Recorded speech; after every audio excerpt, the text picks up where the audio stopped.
All right, what's going down, glute dopers? Welcome to level 1 of our anterior flexibility control. This is our half kneel couch stretch. So half kneel is this position where you're on one knee, the other knee's in front. The couch stretch part implies that you can just do this, on a couch next to it. You can put your foot up for the more advanced stuff. There's a couch over here. But since we're in the lower level of our flexibility, you just do it next to the couch with goals to get your foot onto it. Okay, so half kneel couch stretch just means you're focusing on the hip flexors. So for this one, we're really focusing on what's called our one joint hip flexors. So everything just goes from above the pelvis to directly below the pelvis. So on our right side, this is our psoas, our iliacus, a little bit of kind of like our TFL, a little bit on the side right here. So in the half kneel, in this position, and you're going to keep your pelvis tucked underneath you. So this is arching your back. You see how I get the increased arch right there? You want to hollow that up. You want to keep the pelvis underneath you. Imagine your pelvis is like a bowl of water, right? I got a big bowl of water. I can pour that water out the front of my body, like that, or I can pour it out the rear, and I can really hollow up. We want it kind of nice and in the middle, stabilizing. So when you're here, actually going to shift forward, and that's it. So notice if you take a straight line from like my shoulder to the hip down to the knee, if you've got good range, that knee should be able to go behind you without ever arching your back at all. Because that's the way to cheese. You can arch your back and be like, look how amazing I am. Well, most of this range of motion is coming from the fact that I'm arching my back out. Everyone looks flexible if you do this. But if you keep that pelvis tucked underneath you, keep the core on as you shift forward, right away.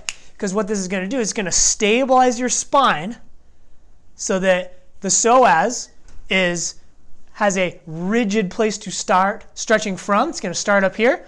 As you move forward, then the distal part, or the part farther away from the center, is going to be put under stretching your foot right away through the kind of deeper part of your hip. All right?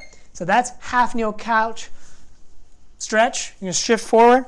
The added part, the lateral flexion of the core, we're going to add to all three, is actually going to take the arm up behind your head, like you're trying to wash in between your shoulder blades. The other hand across your elbow, and then you're going to laterally flex away from this leg. So since I'm down on my right leg, I'm going to flex to the left, and you're going to feel that all the way from the back of your shoulder, that's your lats, your latissimus dorsi, all the way down the side, through your core, through the tight lateral part of your body, into that same hip. These are all going to stretch together. And you can sustain that for like 90 seconds, just the whole time.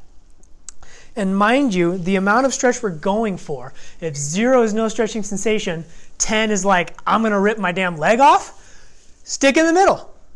Like in that 5 or 6 range. We want enough stretching sensation that our body will perceive that and want to down-regulate muscle tone so muscles calm down.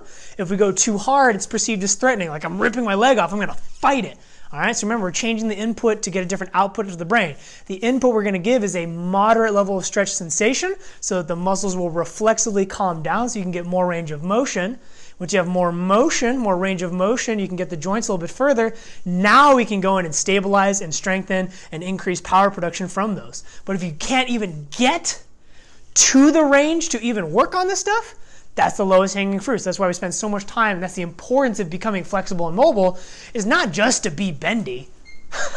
Because being bendy without stability is just an invitation to injury. It's about getting the range of motion to then train your body in that position. And as bike riders, we get so cramped up here on the bike that all this side does not allow us to expand back here.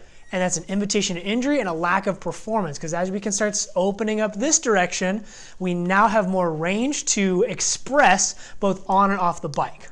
So that's half kneel couch stretch plus the lateral flexion component, 90 seconds on each side, couple rounds. I can always take a deep breath and ease into a little bit more, our post-inhalation relaxation kind of stretching. Give it a shot. Let's get flexible.